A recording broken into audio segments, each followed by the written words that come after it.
السلام علیکم ورحمۃ اللہ وبرکاتہ۔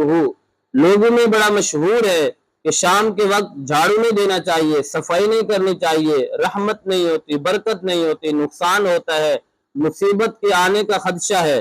تو یاد رکھیں، اس طرح کی باتوں کا حقیقت سے، شریعت سے، اسلام سے کوئی تعلق نہیں ہے۔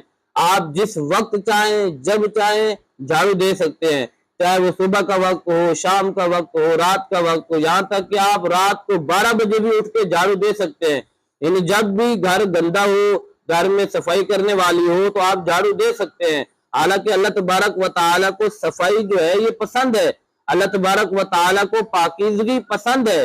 اللہ تبارک و تعالیٰ کا فرمان عالی شان ہے، ان اللہ یحب التوابین ویحب المتطہرین، کہ بے شک اللہ تبارک و تعالیٰ توبہ کرنے والوں کو اور پاکیزگی حاصل کرنے والوں کو، صفائی اور ستھرائی حاصل کرنے والوں کو پسند فرماتا ہے۔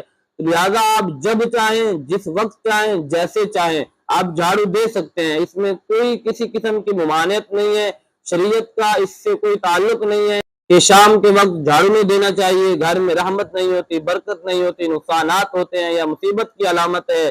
تو اس طرح کی کوئی بات نہیں ہے، آپ جب چاہیں، جس وقت چاہیں آپ گھر کی صفائی کر سکتے ہیں، جھاڑو دے سکتے ہیں۔ اللہ تبارک و تعالیٰ سے دعا ہے کہ اللہ تبارک و تعالیٰ ہمیں اسلام میں مکمل طور پر داخل ہونے اور پھر اسلام کی تعلیمات کو سمجھنے کی توفیق عطا فرمائے، آمین۔